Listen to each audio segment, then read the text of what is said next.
김건희가 얼마나 대단한 위세를 부렸는지 트위터에 진짜. 그 실버마크 달 실버마크. 때 이게 아주 외교부부터 막 대통령실까지 온 국가가 나서가지고 이 마크 하나 달아주겠다고 난리를 쳐갖고 미친 나라 같아. 결국은 먼저 달아주고 나중에 내부 규정을 트위터가 바꿨다고 합니다. 자, 김건희가 문화체육관광부를 동원을 해가지고 실버마크를 달려고 했어요. 근데 트위터가 안 된다. 왜? 아니, 우리는 원래 국가 원수 또는 이에 상응하는 개인한테만 실버마크를 주는 거야. 근데 거기 이 공인 지위가 없잖아. 라고 얘기를 합니다. 자, 그러니까 이제 외교부를 동원을 했어요. 그러니까 트위터 한국 지사가 외교부에 자격 기준 맞지 않다. 미국은 영부인실이 별도로 존재해서 한국과 다르다라고까지 이야기를 합니다. 어쨌든 지랄 발광을 해가지고 실버마크를 달았잖아요. 내가 대통령이야! 네. 그러면서 그래서 트위터가 내부 규정을 바꿨대요. 그 이후에 국가원수와 그 대리인 및 배우자. 근데 되게 웃기죠. 국가원수와 그 배우자라고 해도 될 텐데 그 대리인 이 들어갔어요. 그 대리인. 난 김건희가 트위터에 뭐라고 하냐면 내가 사실은 대통령인데 제가 바지를 하고 있는 거야 라고 설명하지 않았을까. 실권은 내가 그렇지. 실세야. 국가원수. 우리 부속실 없는 거 보면 몰라? 그 그렇죠. 대리인이니까. 그래서 국가원수와 그 대리인 및 배우자. 미치겠다. 내가 진짜. 몸뚱아리고 제가 부속이야. 지금 이렇게 주장을 했던 아니, 게 근데 아닌가라는 생각이 듭니다. 대통령실이 문체부도 동원하고 동원하고. 외교부도 동원하고 샌프란시스코 총영사관까지 나서가지고 트위터 본사를 찾아가고 이게 나라 꼬라지 이게 무슨 김건희 하나 때문에 이렇게까지 해야 돼? 나라가 독재국가가 진짜 야, 저쪽에서 봤을 이건- 때는 대한민국이 야 쟤네는 독재국가야 이제 막 이런 식으로 봤을 거예요 100%.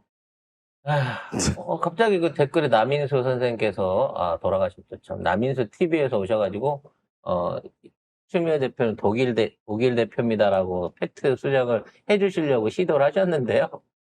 저희 방송에서만 알려드린 게 있는데 공식 대표단이 아닌 민간 특사단 대표로 추미애 의원이 8월 15일 날 중국 방문한 거 맞습니다. 그러니까 여당의 네. 여당 민주당의 의원님들이 네, 그래서 추미애 대표 민주당 의원들이 방문해서 저기 샤오미가 아니라 아무튼 중국 그 IT 기업들 방문하고 화해인가요?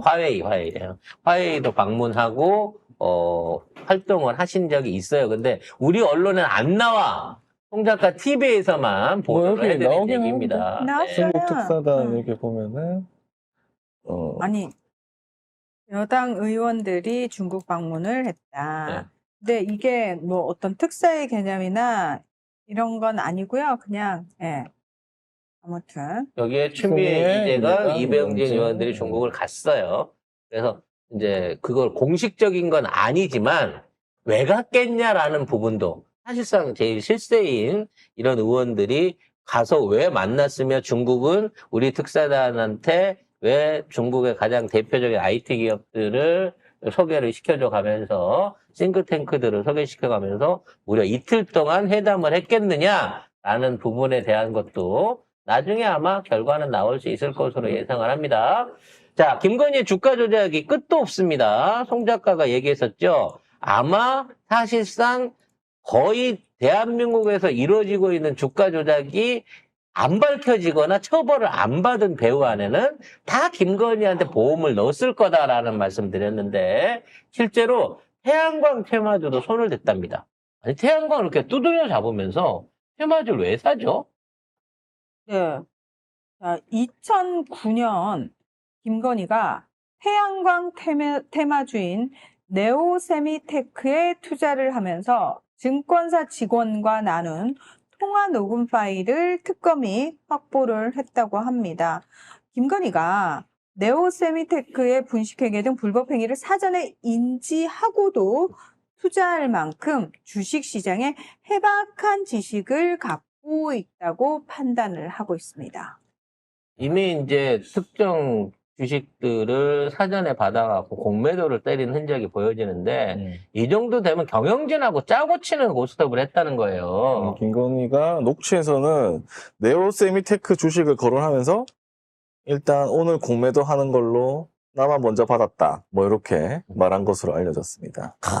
그 결론적으로 네. 그냥 전주나 어떤 선수나 이런 식으로 부속으로 참여한 게 아니라 본체로 참여한 거야, 본체로. 심지어 어떻게 상장 예정일 하루 전에 공매도할 수 있는 특혜를 김건희만 받을 수 있냐. 게다가 김건희가 증권사 직원하고 통화하면서 거기 엄청 오를 거다.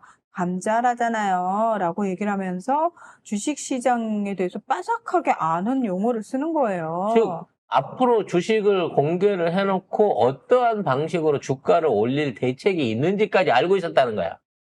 그래서 그거를 갖다가 비싸게 팔기 위해서 오픈 전에 이거를 소스 소진 전에 이거를 쳐가지고 받았다는 거지. 그렇죠. 이 정도 되게 되면 경영진하고 짜고 했고 사실상 이 네오세미테크라는 회사도 김건희의 손길이 묻은 회사가 아닌가라는 생각이 그러게요. 들어요. 근데 희한한 게 말이죠. 김건희가 주식 주가 조작을 하거나 손대는 회사들 피해액들을 보면 공통적으로 한 2천억이야. 이거 분식회계로 7천여 명의 소액 투자자에게 2천억 원 이상의 손실을 보게 한 회사라는데. 삼보초건도 그렇고 2천억 지금까지 있었던 김건희 손댔던 주가 조작 회사가 지금 3개가 있거든요.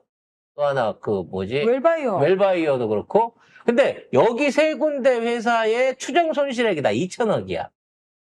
그렇다고 치면 무슨 의미일까요? 얘가 주술적으로든 테크닉적으로든 뭔가 주가 조작을 해갖고 일을 저질렀을 때 딱 그 수준까지 헤쳐먹고 털어버리는 거예요. 천공이랑 관계 있나? 그러게. 천공도 2천 그렇게 좋아했는데.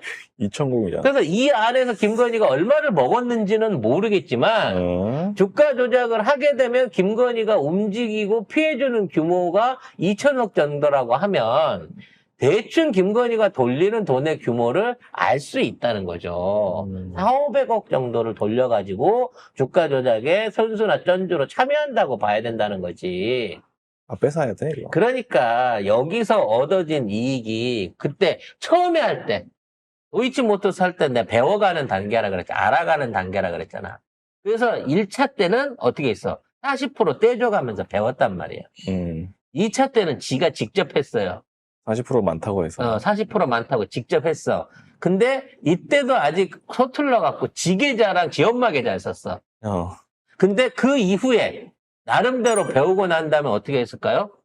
강승규나 뭐 이런 놈들 계좌를 썼다는 거예요. 지금은 강승규 비서가 450억 제일 돈이 많잖아. 근데 원래 부자 아닌데 당신 그 돈 어디서 났어? 그러니까 비상장 주식을 주고받은 과정 중에 취득한 재산이다, 얻은 재산이다라고 소명을 했어요. 지금 이게 비상장 주식 갖고 건희가 헤쳐먹은 거랑 똑같잖아.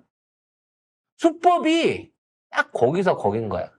업체랑 짜고 미리 호재 뉴스를 갖고 있거나 또는 신상 업체를 상장을 시키면서 거기에 대한 주식을 확보를 해가지고 그게 오를 수 있도록 소스를 던진 다음에 시장에 던져가지고 이거를 몇 번 사고 팔고 하는 과정에서 수익을 올리는 거야. 그래서 2천억 먹으면 시장에서 빠져나오는 거야. 그러면 요 그래프를 갖고 요런 방식으로 이루어졌던 요와 비슷한 사례로 이루어졌던 주가 조작 업체들 또는 상장 폐지된 업체들 전부 조사해 보면 다 김건희하고 연관돼 있는 계좌들이 공통적으로 나타날 거란 말이야. 김건희가 아니더라도 차명으로 참여하고 있는 계좌들. 이 정도까지 알려졌는데 특검이 못 파면 특검이 안 파는 거예요.